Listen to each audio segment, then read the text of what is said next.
Olá, sejam muito bem-vindos. Eu sou Ricardo Santana e nós vamos conversar hoje um pouco sobre o fluxo de trocas entre as entidades. Uma das questões que mais dificultam a percepção da entidade é nós percebermos que existe uma delimitação, que quando tratamos de uma determinada entidade, não podemos misturar a questão patrimonial de uma com outra, mesmo quando uma detém a posse sobre outra.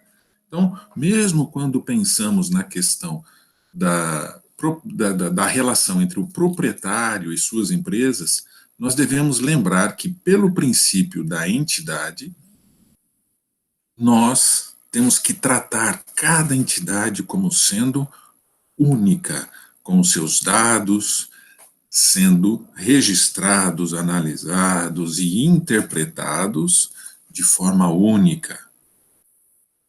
Se um proprietário precisa investir na sua própria entidade, se ações serão feitas de fora dessa entidade, tudo isso precisa ser registrado, registrando-se, considerando-se o princípio da entidade. E esse é o nosso objetivo hoje.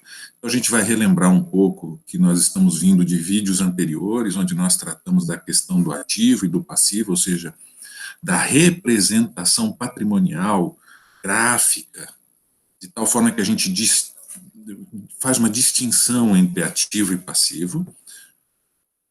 Lembrar que nós falamos que no ativo a gente tem a identificação da aplicação dos recursos, ou seja, bens e direitos, e do lado do passivo nós temos a origem dos recursos, seja de terceiros, sob forma de passivo, ou seja, daquelas obrigações que nós temos com os detentores da entidade, seja o proprietário, seja um acionista, que nas regras da contabilidade também são identificados como valor residual, ou seja, se eu deixasse de operar minha entidade hoje, eu poderia considerar que, usando o ativo para pagar aquilo que eu devo a terceiros, o que sobra é a riqueza dos seus proprietários, tá certo?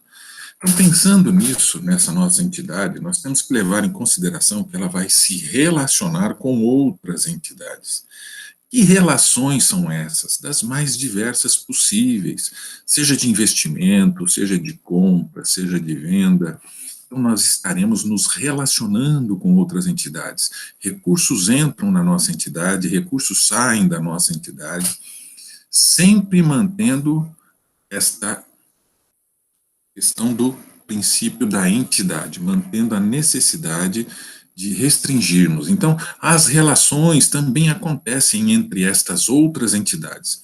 Mas se eu estou falando de uma gestão contábil da entidade 1, o que nos interessa é somente as relações da nossa entidade com estas outras entidades, inclusive com o governo, com indivíduos, e assim sucessivamente, compondo um cenário onde o que nos interessa, o que vai caber à nossa análise, é esta nossa relação com as outras entidades, de tal forma que nós possamos entender, mas manter todo este controle interno, restrito à nossa entidade, mesmo quando estamos em um cenário amplo.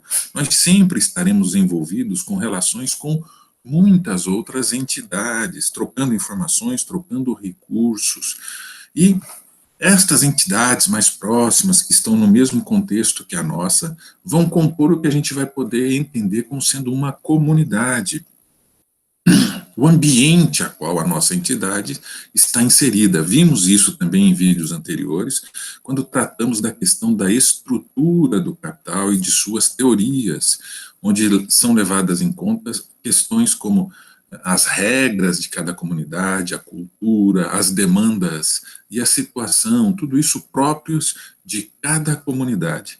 Essas comunidades também se relacionam entre si, formando, então, ambientes mais amplos que incluem as relações também entre entidades de comunidades distintas.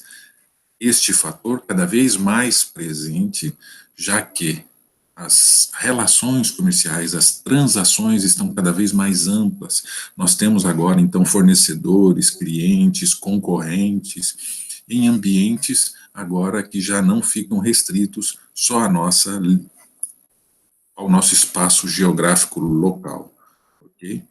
Mas não podemos perder de vista que, mesmo diante deste cenário amplo e de relações entre todas essas entidades, nós temos que manter o princípio da entidade.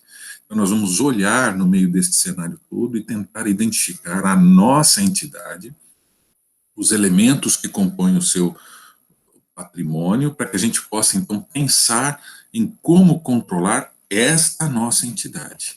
E este, então, mesmo essas relações sendo representadas com outras entidades, vão ser alvo do próximo vídeo, quando então vamos tratar desta questão de como é que esses fluxos, como é que essas trocas ocorrem, mas agora pensando na nossa entidade. Nos vemos no próximo vídeo. Até lá.